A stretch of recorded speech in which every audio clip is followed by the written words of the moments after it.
श्रद्धेय उपस्थित सज्जन वृंद, हमारी माताओं तथा बहनों, मनुष्य के जीवन में दुख का कारण क्या है? मनुष्य ऐसा सोचता है कि हमारे दुख का कारण परिवार है, समाज है, धन है, गरीबी है, अनेक प्रकार के संघर्ष हैं। लेकिन सत्य अगर पूछा जाए तो मनुष्य के जीवन के दुख का कारण है मनुष्य के अपने कर्म। कर्मों के द्वारा ही मनुष्य अपने जीवन के अंदर सुख को प्राप्त करता है एवं दुख को प्राप्त करता है। शास्त्र में कहा जाता है कि जो मनुष्य विधिवत कर्म करता है, नियमित कर्म करता है, शास्त्र के अनुसार कर्म करता है, वह सदैव सुखी रहता है। जो निषिद्ध कर्मों को करता है वह अनेक प्रकार के दुखों को झेलता है, अनेक प्रकार के कष्टों को झेलता है। मनुष्य आप ही अपने को नरक में गिराता है और आप ही अपने को स्वर्ग में ले जा सकता है। मनुष्य आप ही अपने पतन का कारण है और आप ही अपने उद्धार का कारण है। गीता में स्पष्ट भगवान कृष्ण कहते हैं, मनुष्य अगर अपने जीवन में जो कुछ चाहे वो कर सकता है। किस तरह से? अपने कर्मों के द्वारा। कर्मों की कुशलता उसके पास है, कर्मों की कुंजी उसके पास है। परमात्मा ने उसे अक्ल दी है, परमात्मा ने उसे करने की शक्ति दिया है, बुद्धि दिया है, विवेक दिया है, विचार दिया है। वो जो कुछ चाहे अपने जीवन के अंदर वो सब कुछ करने में समर्थ है। सदाचार का पालन करे, सत्कर्मों को अपने जीवन में अपनाए, शुभ कर्मों को करे, परोपकार करे और परोपकार करके अपने मानव जीवन को वह एक सही दिशा पर ले जा सकता है, एक सही मार्ग दिखा सकता है, एक सही रास्ते पर चल सकता है। क्योंकि संत श्री तुलसीदास जी श्री रामचरितमानस के अंदर लिखते हैं कि कर्म प्रधान विश्व करि राखा, जो जस करहि सो तस फल चाखा। ये संसार क्या है? एक कर्म भूमि है। इसके अंदर हम जैसा बीज बोएंगे वैसा ही फल हमें मिलेगा। जैसा कर्म करेंगे उसी के अनुसार हमें सुख एवं दुख प्राप्त होगा। परमात्मा न्याय करता है, परमात्मा केवल हमें हमारे कर्मों का फल देता है। अगर मनुष्य अपने जीवन में शुभ कर्म करता है, सत्कर्म करता है, तो वह परमात्मा से अपने जीवन के अंदर सुंदर सुखों को भोग सकता है, सुखों को प्राप्त कर सकता है, सुखों को लेने का अधिकारी हो सकता है। एक बार एक बड़ा ही सुंदर विद्यार्थी था। वर्ष भर उसने कोई पढ़ाई नहीं की और एक वर्ष गुजरने के बाद जब उसके परीक्षा का समय निकट आया, जब परीक्षा की घड़ी उसके सामने आई और वह गया परीक्षा देने के लिए, तो बैठा हुआ था विद्यालय में और जब एग्जाम देने का समय बिल्कुल निकट था, पेपर उसके सामने था, कॉपी उसके पास थी, प्रश्नों को उसने पढ़ा, एक भी प्रश्न उसे समझ में नहीं आ रहा है, किसी का कोई उत्तर उसे समझ में नहीं आ रहा है, क्योंकि वर्ष भर उसने कोई पढ़ाई की नहीं है, वर्ष भर उसने कुछ भी किया नहीं है। आज अचानक वह सोच रहा है मैं क्या करूं, कैसे मैं पास होऊंगा, कैसे मैं क्या लिखूंगा, उसे कुछ समझ में नहीं आ रहा है। अचानक बैठे बैठे उसके अंदर एक विचार आया कि चलो प्रिंसिपल साहब को हम एक प्रार्थना करते हैं, अगर वो चाहें तो शायद आज मुझे वो पास कर देंगे, हमें जरूर वो उत्तीर्ण कर देंगे। तो उसने क्या किया, कॉपी में एक शायरी छोटी सी लिख दी। उसके अंदर उसने लिखा कि ये किस्मत की कुंजी तेरे हाथ है, अगर पास कर दे तो क्या बात है। किस्मत की कुंजी तेरे हाथ है, अगर पास कर दे तो क्या बात है। और लिख करके अपना नाम और कॉपी को बंद कर दिया। कारण वर्ष भर उसने कोई पढ़ाई की नहीं, कुछ याद किया नहीं, समय पर उसे कुछ याद आ नहीं रहा है, तो वह करता क्या, उसने यही लिख करके खत्म कर दिया। कॉपी जचने के लिए गई और जब प्रिंसिपल के सामने पहुंची तो प्रिंसिपल ने देखा, आखिर गुरु गुरु है, वो भी विद्यार्थी से कमजोर नहीं था। उस शायरी को उसने बड़े ही ध्यान से पढ़ा। उसमें लिखा हुआ था, किस्मत की कुंजी तेरे हाथ है, अगर पास कर दे तो क्या बात है। प्रिंसिपल ने उसी के नीचे लिख दिया कि किताबों की कुंजी तेरे हाथ थी, अगर याद करते तो क्या बात थी। अगर किस्मत की कुंजी मेरे पास है तो किताबों की कुंजी तेरे हाथ है। अगर मनुष्य अपने जीवन के अंदर, परमात्मा अगर मनुष्य के कर्मों का फल देता है तो मनुष्य को करने की शक्ति भी देता है। अगर किस्मत वो बनाता है तो कर्म करने की प्रेरणा हमें देता है, कर्म करने की क्षमता हमें देता है, कर्म करने की ताकत हमें देता है, कर्म करने का साहस हमें देता है। गीता में भगवान कृष्ण स्पष्ट रूप से लिखते हैं कि तुम अपने जीवन में कर्म करो। कौन सा कर्म करो? निष्काम कर्म करो। कौन सा कर्म करो? शुभ कर्म करो। फल की इच्छा का त्याग करके अगर तुम शुभ कर्म अपने जीवन के अंदर करते चले जाओगे तो सुंदर फल तुम्हें मांगना नहीं पड़ेगा, सुख तुम्हें मांगना नहीं पड़ेगा, आनंद तुम्हें मांगना नहीं पड़ेगा, तुम्हें अपने आप स्वाभाविक प्राप्त हो जाएगा। क्योंकि देने वाले ने रखी कसर ही नहीं, पाने वाले में कोई असर ही नहीं। तेरे हाथों में दे दी है उसने कलम, नाम तू ना कमाए तो वो क्या करे। उसका कोई दोष नहीं है, उसकी तरफ से कोई कमी नहीं है। अगर कमी है तो हमारे अपने आप में कमी है। हम अगर अपने जीवन में कुछ नहीं कर पा रहे हैं, इसका कारण हमारी अपनी कमी है, हमारे अपने दुर्गुण हैं, अपने दोष हैं। हम अपने मन के कारण, अपनी इंद्रियों के कारण हम गुलाम होते चले जा रहे हैं। वासनाओं में घिर करके मनुष्य कभी कभी ना करने योग्य कर्मों को करता है और जिसके परिणाम में वह अनेक प्रकार के दुखों को झेलता है, अनेक प्रकार के कष्टों को झेलता है। इसलिए हमें क्या करना है? हमें सुंदर एवं श्रेष्ठ कर्म करने हैं, क्योंकि कर्म का फल संसार में अवश्य भोगना पड़ेगा। वो चाहे कोई भी व्यक्ति क्यों ना हो, चाहे राजा हो, चाहे साधु हो, चाहे भिखारी हो, चाहे रानी हो, चाहे गृहस्थी हो, चाहे जोगी हो, चाहे योगी हो, कर्मों का फल हर एक को अवश्य भोगना पड़ेगा। महाभारत युद्ध के अंदर भीष्म पितामह बाणों की सैया पर पड़े हुए हैं। नाना प्रकार के क्लेश से, नाना प्रकार के दुखों से, नाना प्रकार के कष्टों से, पीड़ा से ग्रसित हैं और उस समय पर बाणों की सैया पर पड़े पड़े भीष्म पितामह भगवान कृष्ण का चिंतन कर रहे हैं, भगवान कृष्ण का स्मरण कर रहे हैं, भगवान कृष्ण का ध्यान कर रहे हैं। इधर भगवान कृष्ण के मन में भी ये विचार आता है कि चलो हम चल करके भीष्म पितामह का दर्शन करके आते हैं, क्योंकि भीष्म पितामह एक साधु हैं, भीष्म पितामह सत्यव्रती हैं, भीष्म पितामह धर्मवान हैं, भीष्म पितामह भगवान के भक्त हैं, भीष्म पितामह अपने वचनों पर अडिग रहने वाले हैं। भीष्म पितामह ने जो प्रण अपने जीवन में किया, उस प्रण को उन्होंने पूरा किया। जो संकल्प अपने जीवन में लिया, उस संकल्प को उन्होंने पूर्ण किया। भगवान कृष्ण कहते हैं कि चलो चल करके ऐसे साधु पुरुष का हम दर्शन करके आते हैं, क्योंकि उनका अंतिम समय है। भगवान कृष्ण भीष्म पितामह का दर्शन करने के लिए पहुंचते हैं। जब भीष्म पितामह के निकट पहुंचे तो भगवान कृष्ण हंस करके मुस्कुरा करके कहने लगे कि कहो भीष्म पितामह, तुम्हारी इस समय मनः स्थिति कैसी है? भगवान की इस व्यंग्यमय शब्दों को सुन करके भीष्म पितामह सबसे पहले प्रणाम करते हैं और प्रणाम करने के बाद भीष्म पितामह कहने लगे, कृष्ण, जो मरणासन्न अवस्था में है, जो बाणों की सैया पर पड़ा हुआ है, जिसको इतनी पीड़ा है, जिसको इतना कष्ट है, उसकी आप मनः स्थिति पूछ रहे हो? आप स्वयं जान सकते हो कि इस समय मुझे कितनी पीड़ा है, इस समय मुझे कितना कष्ट है। एक कांटा अगर चुभ जाता है तो कितनी तकलीफ होती है।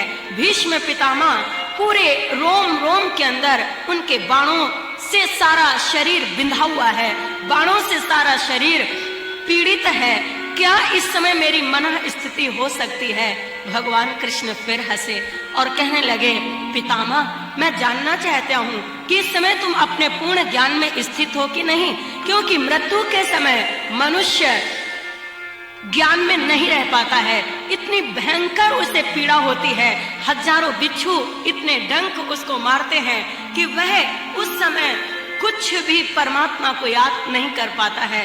बिरला कोई कोई हो जो मृत्यु के समय में परमात्मा का ध्यान बना रहे, मृत्यु के समय में उसका चिंतन बना रहे। संत श्री तुलसीदास जी लिखते हैं कि जन्म जन्म मुनि जतन कराही, ओ अंतराम कहियावत नाही।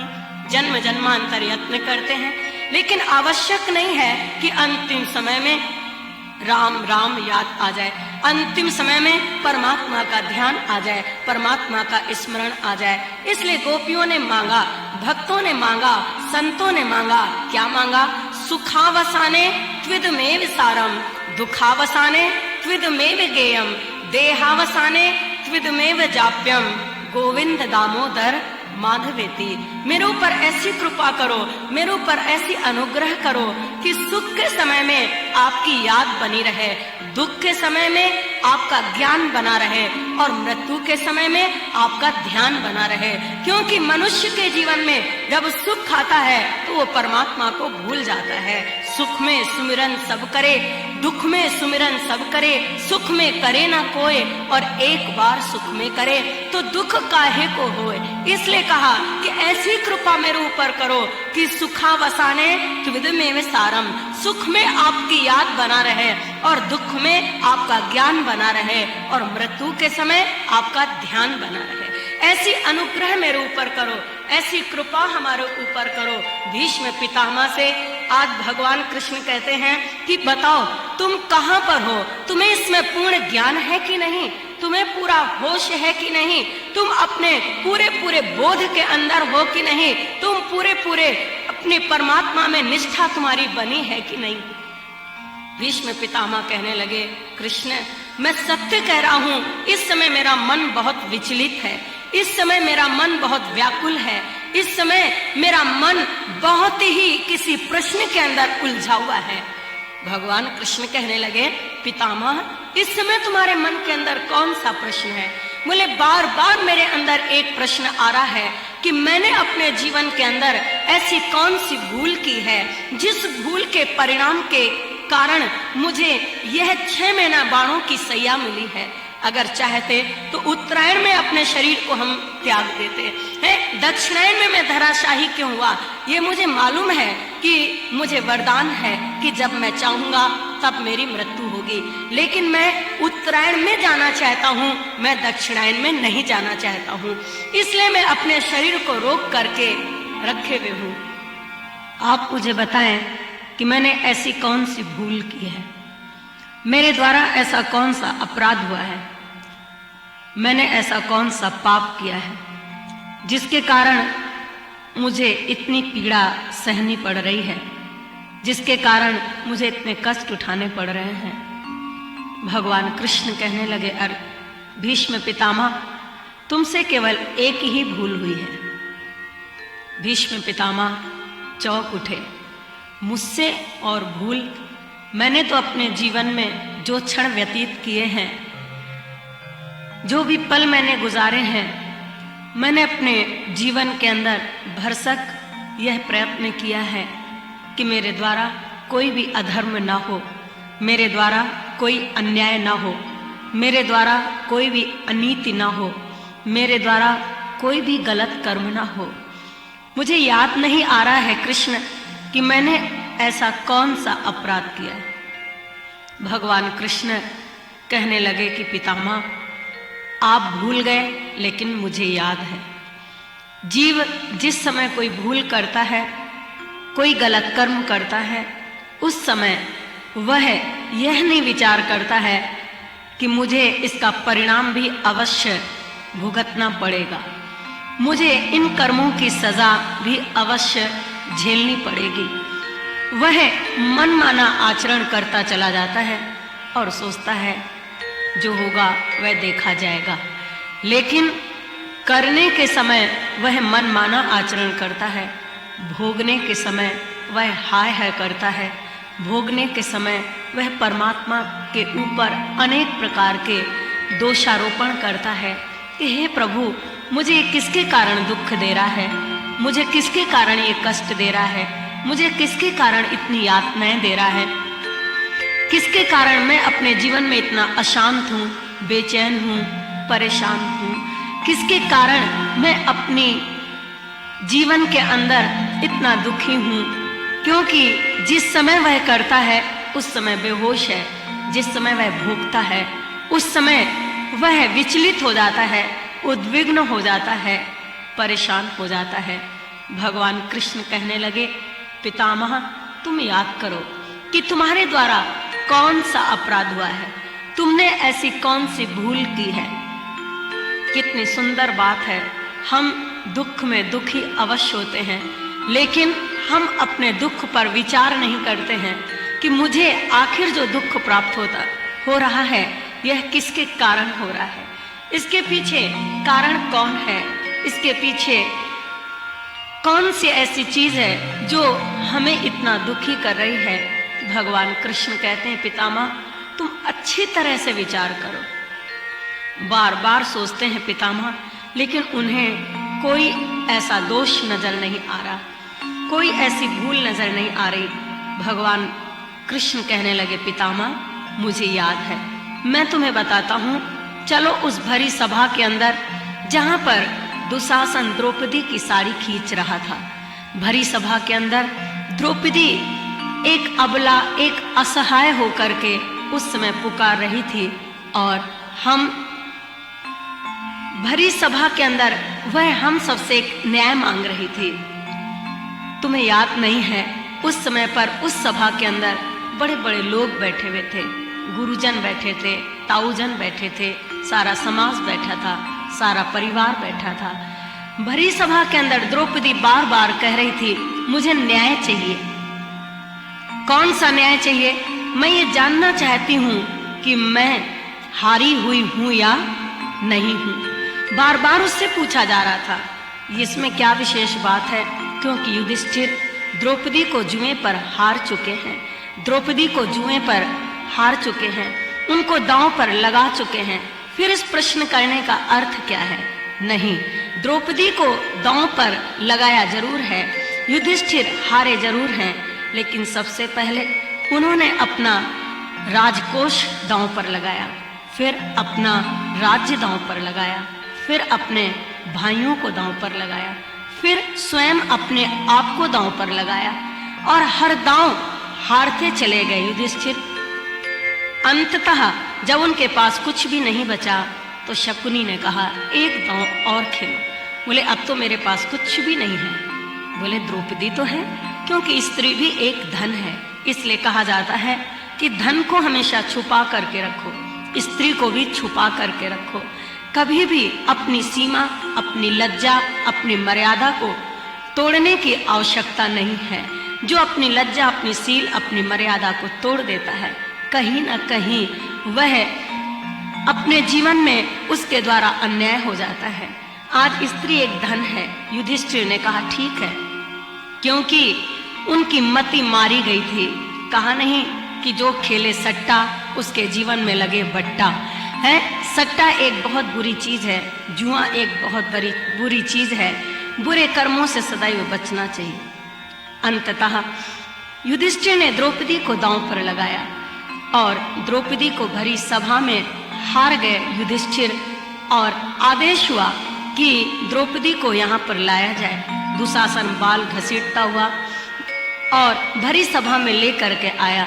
जब द्रौपदी भरी सभा में आई और उन्हें मालूम चला द्रौपदी भी राजा द्रुपद की पुत्री हैं, परम ज्ञानी हैं, नीति को समझने वाली हैं, जानने वाली हैं, भगवान कृष्ण को अति प्रिय हैं, धर्म के रहस्यों को जानती हैं, न्याय को जानती हैं।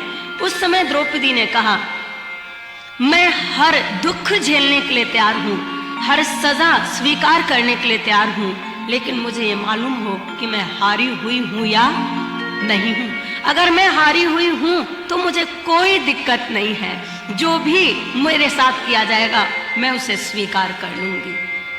फिर पूछा गया, आखिर ये प्रश्न क्यों बार बार द्रौपदी कर रही हैं? इसके अंदर एक रहस्य था, क्योंकि युधिष्ठिर पहले अपने आप को हार चुके थे और बाद में उन्होंने द्रौपदी को दांव पर लगाया था। जो व्यक्ति पहले अपने को दांव पर लगा चुका है, अपने आप को हार चुका है, फिर उसका किसी चीज पर कोई भी अधिकार नहीं है। या तो युधिष्ठिर पहले द्रौपदी को हार जाते, फिर अपने आप को दांव पर लगाते। चूंकि युधिष्ठिर ने पहले अपने को दांव पर लगाया और बाद में द्रौपदी को दांव पर लगाया, इसलिए द्रौपदी बार बार पूछती है, मैं हारी हुई हूं या नहीं हूं। सारे लोग इस प्रश्न से चौकन्ने हो जाते हैं और सभी जो लोग वहां पर बैठे हैं, इस प्रश्न का उत्तर सबको मालूम है, लेकिन कोई भी इस प्रश्न का उत्तर दे नहीं पा रहा है। दुर्योधन के भय के कारण, दुर्योधन के डर के कारण महात्मा विदुर तो चले जाते हैं उस सभा से उठ करके। भीष्म पितामह से बार बार पूछती हैं द्रौपदी। भगवान कृष्ण कहते हैं, पितामह आपको यह बात मालूम थी या नहीं मालूम थी? आपको सब कुछ ज्ञान था, क्योंकि आप शास्त्र के ज्ञाता हो, आप वेदों के ज्ञाता हो, आप नीतियों को जानने वाले हो। सब कुछ जानते हुए भी आपने इस प्रश्न का उत्तर नहीं दिया। क्यों नहीं दिया? क्या कारण था? क्योंकि आप दुर्योधन के पक्ष में थे, क्योंकि आप अधर्म के पक्ष में थे। कम से कम मनुष्य को अपने जीवन में सत्य कहने का साहस अवश्य रखना चाहिए। कहा जाता है कि देखना भी बुरा पाप है, सुनना भी बुरा पाप है और करना भी बुरा पाप है। इसलिए ना बुरा देखो, ना बुरा करो, ना बुरा सुनो। जो देखता है, सुनता है, वह तीनों ही इस दोष के भागी हुआ करते हैं, इस पाप के भागी हुआ करते हैं। आपने उस भरी सभा के अंदर अधर्म किया नहीं, लेकिन अधर्म को देखा और अधर्म का साथ दिया। केवल एक भूल का परिणाम है 6 महीने बाणों की सैया। भीष्म पितामह स्वीकार करते हैं कि सत्य है कृष्ण, मेरे द्वारा यह अपराध हुआ था, मेरे द्वारा यह भूल भी थी। इसलिए हमें अपने जीवन के अंदर सतर्क रहना है, हमें अपने जीवन के अंदर सचेत रहना है। एक ही भूल द्रौपदी ने किया था, एक ही भूल माता सीता के द्वारा हुई थी, जिनके द्वारा इतना कष्ट उठाना पड़ा। एक भूल द्रौपदी ने किया था, कहा था अंधे का पुत्र अंधा, कभी किसी को कटु शब्द ना कहो। सीता ने कुछ कटु शब्द लक्ष्मण जी को कहे थे, जिनके परिणाम स्वरूप लक्ष्मण उन्हें अकेला ही छोड़ करके चले गए और सीता का हरण रावण करके ले जाता है। इसलिए मनुष्य को संयम अवश्य अपने जीवन में रखना चाहिए। वाणी का संयम होना चाहिए, मन का संयम होना चाहिए, इंद्रियों का संयम होना चाहिए, अपने आचरण पर पूरा पूरा नियंत्रण होना चाहिए। कभी भी हमें भूल करके वो कर्म नहीं करने चाहिए जो परिणामता हमें दुख दे, जो परिणामता हमें कष्ट दे, जो परिणामता हमें अनेक प्रकार के यातनाओं को झेलने के लिए मजबूर कर दे। हम 84 लाख योनियों में भटकते रहें, कभी जानवर बने, कभी पशु बने, कभी अनेक प्रकार के कीट और पतंग बने। हमें हमेशा मानव बनना है और मानव बन करके मानवता के गुणों को अपनाना है, मानवता के कर्म हमें करने हैं और इसके द्वारा हमें अपने जीवन को कृतकृत्य करना है, हमें अपने जीवन को धन्य बनाना है। इसलिए कहा है कि जीवन में दुख का जो कारण है वो हमारे अपने स्वयं के कर्म हैं। अपने ही कर्मों के द्वारा हम सुखी होते हैं, अपने ही कर्मों के द्वारा हम दुखी होते हैं। जीवन में जितने दुख दिखते सब निज दोषों के कारण हैं। जीवन में जितने दुख दिखते सब निज दोषों के कारण हैं, पर जिसमें इतना ज्ञान न हो वह दोष मिटाना क्या जाने। जितने भी दुख दिख रहे हैं वो अपने ही दोषों का परिणाम है, लेकिन हमारा स्वभाव है कि हम हमेशा दूसरों को दोषी ठहराते हैं कि इनके कारण हम दुखी हैं, इनके कारण हम दुखी हैं, इनके कारण हम दुखी हैं। अगर हमें अपना स्वयं का कारण नजर आ जाए तो हम अपनी भूल को सुधार लें, हम अपने कर्म को सुधार लें और इस भूल को सुधार करके हम अपने जीवन को सफल कर लें, हम अपने जीवन को धन्य बना लें। इसलिए भगवान कृष्ण से भीष्म पितामह कहते हैं, धन्य हो कृष्ण, अगर तुम हमारे जीवन में ना होते तो हमें कौन पग पग पर प्रबोध कराता। अच्छा हुआ ये आपकी असीम कृपा हमारे ऊपर है, ये अनुग्रह आपकी हमारे ऊपर है जो आपने हमें हमारे दोषों को बतलाया। क्योंकि जब तक हम अपने दोषों को देखेंगे नहीं तब तक हमारे दोष दूर नहीं हो सकते हैं। दोषों को दूर करने के लिए, अपनी भूल को सुधारने के लिए एक ही उपाय है, एक ही साधन है। वो कौन सा साधन है, वो कौन सा उपाय है कि हम अपने जीवन में एक सच्चा प्रायश्चित करें। प्रायश्चित भी ऐसा करें कि जो पुनः हम ऐसी भूल ना करें। अगर गलती रुलाती है तो राहें भी दिखाती है। जीव गलती का पुतला है, वो अक्सर हो ही जाती है। जो गलती करके, जो गलती को ना दोहराए उसे इंसान कहते हैं। इंसान कौन है, मनुष्य कौन है, जीव कौन है? जीव तो एक गलती का पुतला है। हमारे पूज्य गुरुदेव भगवान ईश्वर प्रेम जी महाराज कहा करते हैं कि जीव कहते ही उसे हैं जो भूला हुआ है। संसार में अगर आए हो तो जरूर तुमने कोई भूल की है, लेकिन पुनः तुम्हें वो भूल नहीं करनी है।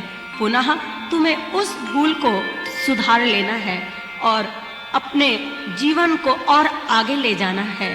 भूल को सुधारने का एक ही उपाय है, एक है प्रायश्चित। सच्चे अपने प्रायश्चित की अग्नि में मनुष्य के कई जन्मों के पाप जल करके नष्ट हो जाया करते हैं। एक प्रायश्चित करो, दूसरे परमात्मा के नाम का जाप करो, क्योंकि जाप से ही मनुष्य के सारे पाप नष्ट हो जाया करते हैं। जाप के द्वारा ही मनुष्य के जन्म जन्मांतर के जितने भी संचित क्रियमाण कर्म हैं वो सारे नष्ट हो जाया करते हैं। इसलिए अहर्निशम परमात्मा के नाम का चिंतन करते रहो, अहर्निश परमात्मा के नाम का स्मरण करते रहो, उसका जाप करते रहो। भीष्म पितामह के मन में एक सच्ची वेदना होती है अपने पापों के प्रति, उनके अंदर एक प्रायश्चित होता है और भगवान कृष्ण से बार बार ये प्रार्थना करते हैं कि अब मैं आपसे मोक्ष पाना चाहता हूँ, पुनः इस संसार के अंदर नहीं आना चाहता हूँ। अच्छा हुआ मैंने अपने पापों को झेल लिया और झेल करके, भोग करके मैं पूरी तरह से शुद्ध हो गया, मैं पूरी तरह से मुक्त हो गया। मुझे भी अपने जीवन के अंदर यह प्रयास करना है, ये कोशिश करना है कि मेरे द्वारा ऐसी कोई भूल ना हो और हम अपने जीवन को बहुत ही अच्छे ढंग से व्यतीत करके अपने मानव जीवन को धन्य बनाएं, अपने मानव जीवन को सफल बनाएं, अपने मानव जीवन को सार्थक करें। बोलिए सच्चिदानंद भगवान की जय।